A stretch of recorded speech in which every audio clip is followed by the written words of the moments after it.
Hi guys, it's Taylor and welcome back to my channel. So a couple weeks ago, I filmed an announcement saying that I had finally reached 300 subscribers. Now I'm at around 369 right now, which is incredible.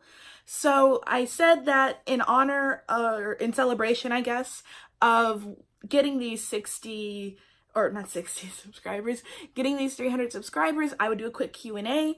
So that is what I am going to do now. I've gotten a couple of questions, so I'm going to go ahead and answer them.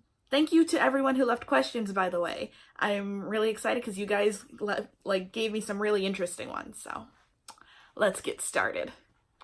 So I've got my sister's phone here because I usually film on my phone, or at least that's what I'm doing now.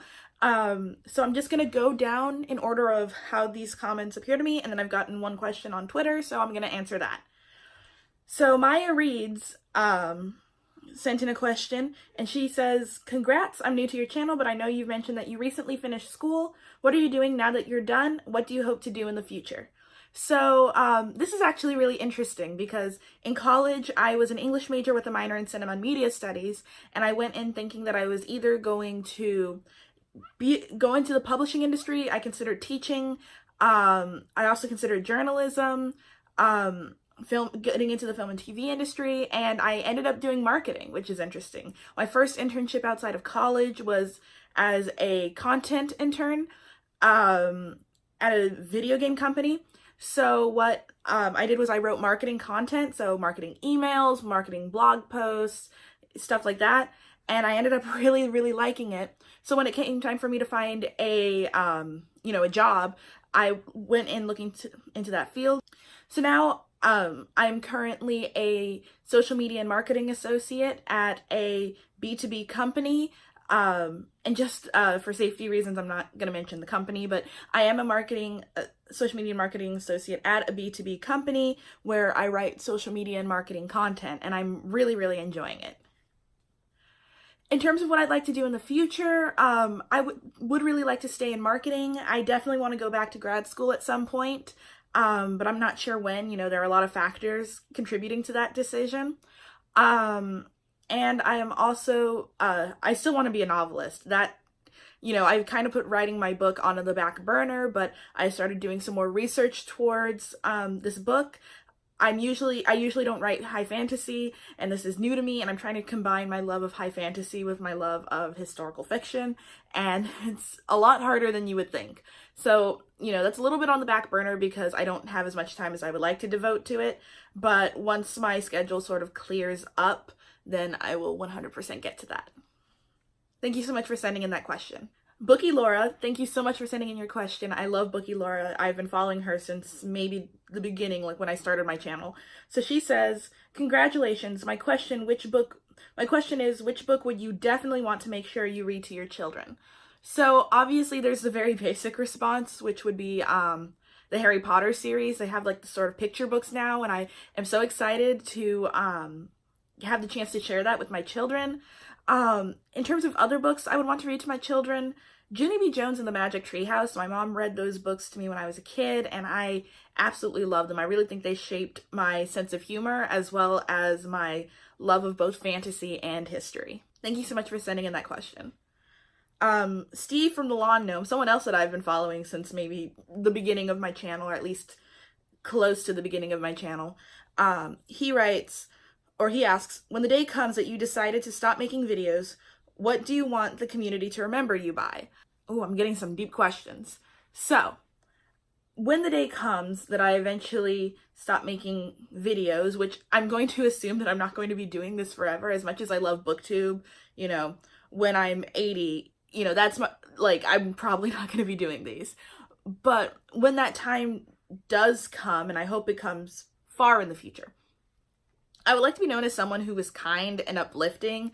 If you notice, I don't really get involved in the BookTube drama. I'm adding quotation marks because I think people like to call actual legitimate concerns drama, and I don't appreciate that, but I also don't really speak out on drama, and that's just because I try to keep my channel as sort of painless as possible, and a lot of the drama stems from issues that I may have to face in real life, and my channel is a sort of sanctuary away from those places. But I think I would like to be known as someone kind, who is always supportive, who's always willing to listen to people. I think I just want to be known as someone who is kind and uplifting, and rather than, you know, rather than a negative presence. Gosh, Steve, this was really deep. Thank you so much, Steve, for sending in your question. She Wants the Diction commented, "Is that a mini Uhura behind you? And if so, are you a Trekkie?" So, I'm assuming you are referring to this little, like, Uhura Funko Pop that I have. And the question to that is kind of. It depends on what you call a Trekkie. I've referred to myself as a Trekkie before. I've never actually seen all of the original series. I've caught a couple of episodes and I actually really, really like them. I just haven't had the time to really invest in watching the original series. I absolutely love the new movies. I know that's controversial and I know a lot of people don't like the new films, but I personally think they're really, really good. And I don't know, I just like them. They kind of mean a lot to me. And one, Zachary Quinto is really cute as Spock, and two, I really like Zoe Saldana's version of Uhura. So yeah, I guess the answer is kind of. Depends on what you consider to be a Trekkie. Thank you so much for sending that in. She Wants the Diction. Kara at the Wild Book Garden, thank you so much for sending in a question, by the way, says, congratulations, Taylor. Question/challenge. Rank all the Austen men, as in the romantic leads, from your favorite to least favorite. Okay. And to be fair with this whole list, I'm going to leave out Mansfield Park because as of right now, that is the only Jane Austen book I haven't read. Not because I don't want to, but because I hear it's a lot of people's least favorite and it's going to take a lot of mental energy for me to read that. So I'm going to leave out the male lead from Mansfield Park and just go from the rest of them. So, my favorite is Mr. Knightley from Emma. I don't know, I really like him. He comes off as very handsome and austere, and he's a sort of proto-feminist, which I really like, so he's probably my favorite Austen man. After that, I'm going to go with Mr. Darcy, which, love that man. I absolutely love him. I don't know, I kind of like the more interpretation that he's socially awkward, as opposed to him being a jerk, which I know a lot of people are sort of, you know, not too sure about, but I don't know, I really like, I don't know, I'm basic. I like Mr. Darcy. Next up, we've got Captain Wentworth from Persuasion. This man, I love him, and mostly because of the letter that he writes to Anne at the end of the book. I mean, I'm not a huge tattoo person, but if I were to get a tattoo, it would be something along the lines of like, "You pierce my soul" on my wrist, or "half agony, half hope." It's one of the most romantic things I've ever read, and I love the fact that Captain Wentworth only decides to try and get back together with Anne when he hears her being a feminist queen and standing up for herself and women. I love that he's really attracted to that, especially in like the late 1700s, early 1800s. I also like the level of petty that he is, because I'm not saying I'm petty, but I do enjoy reading about petty people. I really appreciate that. Next up, we've got Edward Ferrars, but I can never pronounce his last name. Next up, we've got Edward Ferrars from Sense and Sensibility. He is rich, but he's also kind of a nerd. He's sort of dorky and not too cute. I absolutely love that he honors his promises, even though it's going to mess up his life. But this is a man who is absolutely determined to do the right thing, even if it doesn't always make him happy. And I do really like that about him. I'll also say that I know a lot of people don't like Hugh Grant as Edward Ferrars, but I think he's absolutely perfect. He's just a stuttering fool of a man, and I love him. Next up, we're going with Colonel Brandon from Sense and Sensibility. He is, I know I ranked him rather low, but I actually really like him. I like most of the Austen men, if we're being honest here. He's kind, you know, he's patient. He's kind of like the nice guy, but without being a nice guy, if you know what I mean. You know, he's in love with Marianne, but she's in love with Willoughby, and he hates Willoughby, but he is 100%, you know, he doesn't want to interfere. He knows that he's kind of at a disadvantage because he's really old and not that handsome and kind of boring, but he's still, you know, he never plays the whole like, oh, I'm owed Marianne because I'm so nice to her. And at the end of the day, I guess it kind of pays off because, you know, they end up together. And, you know, he's always just a kind presence, even if he is ranked a little low. Finally, we've got Henry Tilney, who is another character that I don't hate. Like I said, I don't really dislike any of the Austen heroes. There are just some that I like more than others. And what I do like about Henry Tilney is that he's a reader. I like that he sort of like plays around with Catherine. And I like that he sort of teases her. And while I think he has every right to get mad at her during the climax of the book, I don't think he realizes how dumb Catherine is. Or he does, but he's a little harsh on her. Like, if you know your girlfriend is this dumb, why do you get this mad at her? I don't know. I think sometimes he can be a little condescending to Catherine, which I don't like, but Catherine's dumb. So I kind of get why he would be frustrated and go, honey, let me just sit down. Let me explain something to you. But I still like Henry Tilney. This just became a Jane Austen video. I'm sorry. Thank you so much for sending that in, Cara. So Nerds Ahoy sent me a question. How do you feel about having the same name as me? Haha, that's my question. Also, congrats on the subs, girly.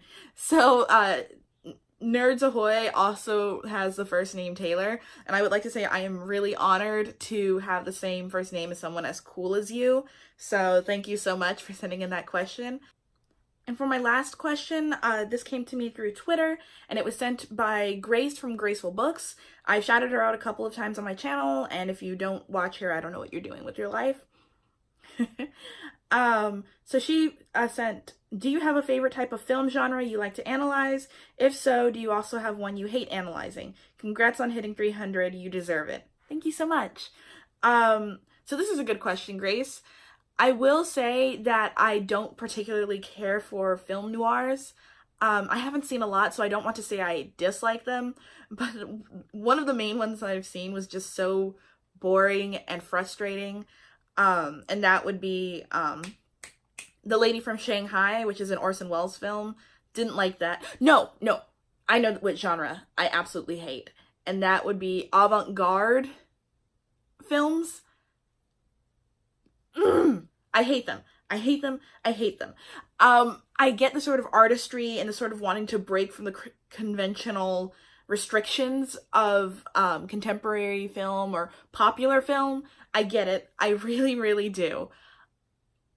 But I hate trying to analyze a film where the only shots are like, I gotta get prepared for this. If you have never heard of the film Mothlight, it is literally a film where this man walked around his backyard, took pieces of leaves and sticks and dead insects and butterfly wings, taped them to film, and just played the film. So all you see is just wings and sticks and leaves, and you're supposed to get something from this. And the only description is like from the point of view of a moth from birth to death, if black were white and white were black. What am I supposed to do with that? So I don't like avant-garde films. There's another one I saw that was from one of my animation classes, and it was just a little doll scratching a mole, and that was it. That was the film, and I had to interpret something from that, and no. Other than that, I would say that there are most other film genres I don't mind interpreting. I do kind of like sort of thriller films, and I actually really like interpreting films from before 1960.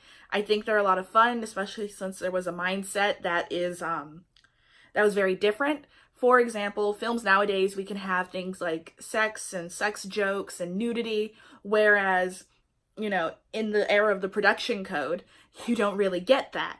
So a lot of films had to be creative. So if you watch films that were made during the production code era, there are like a lot of sex jokes and a lot of references to sex in them. One of my favorite examples is Bringing Up Baby. The opening lines are like, it sounds innocent enough unless you think about it, and then it's not just dirty, it's like really dirty. So I do really like interpreting films like that because they have to do so much to sort of like skirt around the issues, which I really enjoy. Yeah, I think that's it. I think I like interpreting older films. That was a good question, and it made me go off on a wild tangent. So thank you so much for sending that in, Grace. And that was my 300 subscribers Q&A. Thank you so much, guys, for sending in these questions. I had a lot of fun answering them. And thank you so much, guys, for the 300 subs. I am really, really happy, and really, really honored. So thank you so much for that, guys. So yeah, that's my Q&A. Don't forget to like, comment, and subscribe. Follow me on all of my social media, linked down in the description box below. And thank you so much for watching, guys, and I will see you all in my next video. Bye!